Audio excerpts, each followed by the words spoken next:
The president is committed to eliminating Hamas and securing a lasting peace for the entire region. The historic proposal for the United States to take over Gaza, announced by President Trump last night, underscores this commitment. Insanity is doing the same thing over and over again and expecting different results. President Trump is an outside-of-the-box thinker and a visionary leader who solves problems that many others, especially in this city, claim are unsolvable. We've already seen the results from President Trump's bold peace-through-strength diplomacy on the world stage. Garrett, great to see you here today. Thank you. On Gaza, the president has spent basically his entire public career criticizing foreign entanglements, nation building, sending American troops to fight abroad, particularly in the Middle East. This plan seems like it could ultimately involve all of those things. Can you explain this reversal and how building and owning Gaza squares with America First foreign policy? I would reject the premise of your question that this forces the United States to be entangled in conflicts abroad. The president has not committed to putting boots on the ground in Gaza. He has also said that the United States is not going to pay for the rebuilding of Gaza.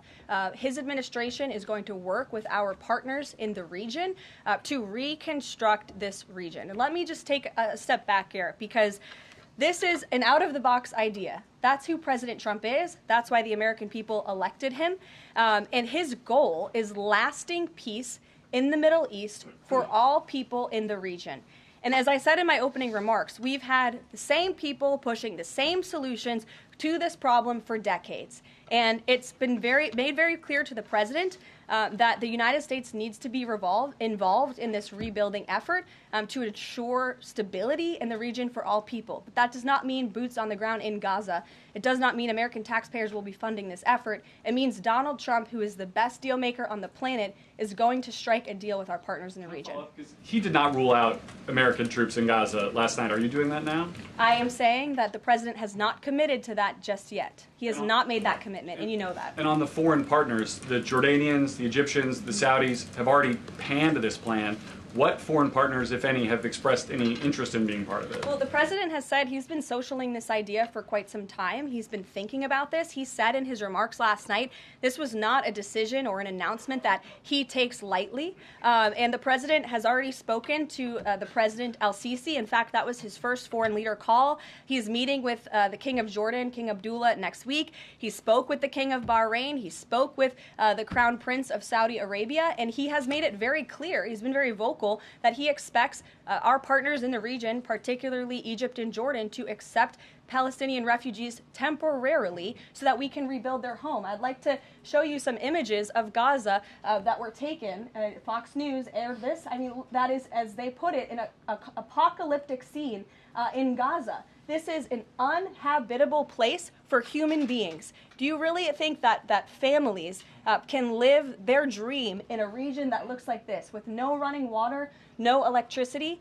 And the special envoy to the president, Steve Witkoff, recently traveled to Gaza, as you all know. And he came back with images that he showed the president of the dire situation here. And the president made this decision with a humanitarian heart for all people in the region. Yes. The president and you here again today have made clear, given the devastation, you think Palestinians have no choice but to leave Gaza and go elsewhere. But Palestinians say this is their home. They don't want to go. The president last night said he's willing to use the military if necessary. Is the U.S. prepared to remove Palestinians from Gaza by force? The president is prepared to rebuild Gaza for Palestinians and all people in the region, peace-loving people who want real economic development and opportunity in the region. This is a region that has been controlled by Iranian-backed terrorists, Hamas, who have brutalized not just Israelis but Palestinians too. It is because of Hamas that you see those images on that screen, that Gaza has become a demolition site, because Hamas launched that brutal attack on Israel on October the 7th. And so again, I would stress, President Trump wants to ensure that this can be a place where all people can live in peace. He is a peacemaker in chief. He made that very clear in his first term. And as for how that will be accomplished, the president and his team are talking with our allies in the region to consider next steps. But should the American people be prepared to see U.S. military on the ground fighting a ground war against Hamas? Again, the president has not committed to U.S. troops in the region. But it is an option. I have said that the president has not committed to that yet. Sure. If I could just follow up on that, though, why not rule out the idea of committing U.S. troops? This has been a long-standing argument that the president has made really over the last decade or so, talking about endless wars and not something the U.S. wants. Why not rule out troops? Because I think the president is very good when he's making deals and negotiating not to rule out anything, because he wants to preserve that leverage in negotiations. And so I think that's what he's doing here. Mary. Follow up on that, though. He also said that everyone loves this plan. He said that in the Oval Office this morning. Sure. In fact, the Deputy Prime Minister of Jordan called it a declaration of war on the Arab people. So how does he square the fact that even some Republicans on the Hill are objecting to this or questioning this? How does he square the fact saying everyone loves this plan? Well, King Abdullah of Jordan will be here next week, so I can provide you more context on the conversations he will have directly with the President of the United States after that meeting. And I would just point out that there's been a lot of leaders and officials all around the world who have doubted, I suppose, the deal-making ability of President Trump.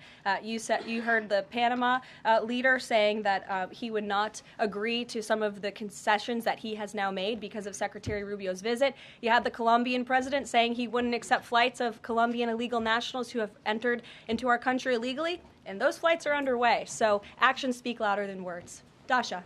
Karoline, you said the president has been working on this idea for a while behind the scenes now. Is there a written plan based on the president's proposal for Gaza? And if so, when was it drafted and who had a hand in that? The plan was written in the president's remarks last night as he revealed it to the world and to the American people, and his team are continuing to be engaged on this effort. I saw the National Security Advisor this morning. He has a very busy day of calls, and they will, again, continue to engage with our partners. That includes Steve Witkoff as well.